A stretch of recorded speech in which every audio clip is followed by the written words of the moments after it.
Les roches qui constituent la surface de la planète sont très diversifiées car elles sont produites via des processus géologiques eux-mêmes très divers.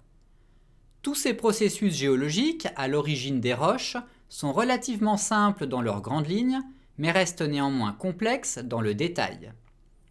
L'ensemble des roches ont pour origine deux matériaux qui sont fondamentalement différents, à savoir d'une part les magmas qui se forment en profondeur et d'autre part les sédiments qui se forment en surface. Un magma, c'est de la roche fondue, donc qui est majoritairement à l'état liquide et qui est généré à haute température par la fusion partielle de roches préexistantes constituant la croûte ou le manteau.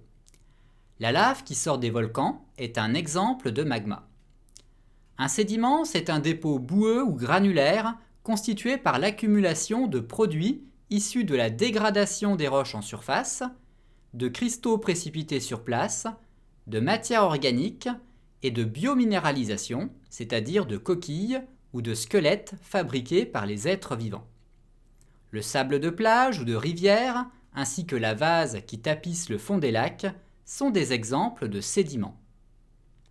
Les magmas qui sont en profondeur, du fait qu'ils aient une densité plus faible que celle des roches encaissantes, vont avoir tendance à remonter vers la surface où la température est moindre. En remontant, le magma va refroidir et en refroidissant, il va cristalliser et donc se solidifier progressivement au fur et à mesure de sa remontée. La roche solide ainsi formée est une roche magmatique, puisque directement issue de la solidification par refroidissement d'un magma. Une roche magmatique est donc une roche issue de la solidification par refroidissement d'un magma au départ chaud et liquide. Les roches magmatiques sont également appelées roches ignées. Si la remontée est rapide, alors le magma est encore liquide lorsqu'il atteint la surface, et là il va refroidir, se solidifier rapidement. Du fait de cette solidification rapide, le magma n'a pas le temps de cristalliser complètement. C'est ainsi que sont générées des roches partiellement cristallisées ou non cristallisées. Ce sont les roches volcaniques, comme par exemple le basalte.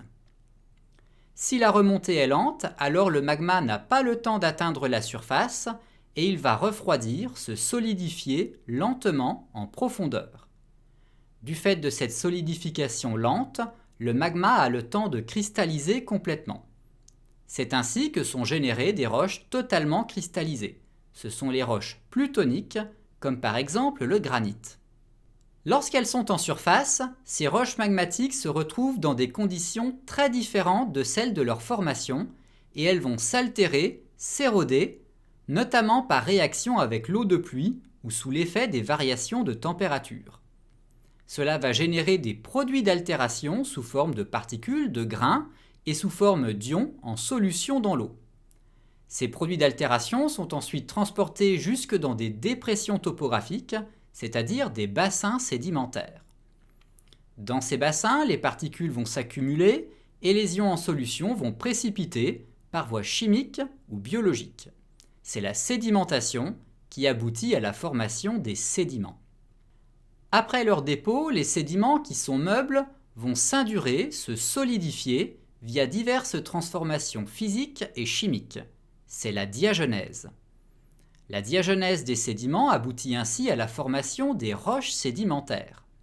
Une roche sédimentaire est donc une roche issue de la transformation, de l'induration de sédiments via la diagenèse. En fonction de l'origine du matériel sédimentaire, les roches sédimentaires peuvent être détritiques terrigènes, chimiques ou biochimiques. Les roches magmatiques et sédimentaires peuvent ensuite se transformer à leur tour sous les effets d'une augmentation de la température et ou de la pression, qui peuvent survenir dans des contextes géologiques très divers, tels que l'orogenèse, la subduction et la remontée de panaches magmatiques chauds. Ces transformations minéralogiques et texturales, par le biais de la température et de la pression, constituent le métamorphisme, qui aboutit à la formation de roches métamorphiques. Une roche métamorphique est donc une roche issue de la transformation, par le biais de la température et ou de la pression, d'une roche préexistante, quelle qu'elle soit. Les roches métamorphiques sont dites paradérivées lorsqu'elles sont issues de roches sédimentaires et sont dites orthodérivées lorsqu'elles sont issues de roches magmatiques. Bien sûr, comme les roches magmatiques et sédimentaires, les roches métamorphiques, lorsqu'elles sont en surface, constituent une source de sédiments par le biais de l'altération, de l'érosion et du transport des produits d'altération pour former des sédiments, puis, après diagenèse, des roches sédimentaires. Mais si en revanche le métamorphisme est poussé à l'extrême, notamment par le biais d'augmentation de la température, la roche métamorphique peut fondre partiellement pour générer un nouveau magma. Cette fusion partielle est appelée anatexie. De manière anecdotique, les roches magmatiques et sédimentaires peuvent également subir une fusion dans des contextes géologiques assez divers et cela aboutit là aussi à la genèse d'un nouveau magma. Et à partir du nouveau magma ainsi produit, une nouvelle roche magmatique pourra être formée.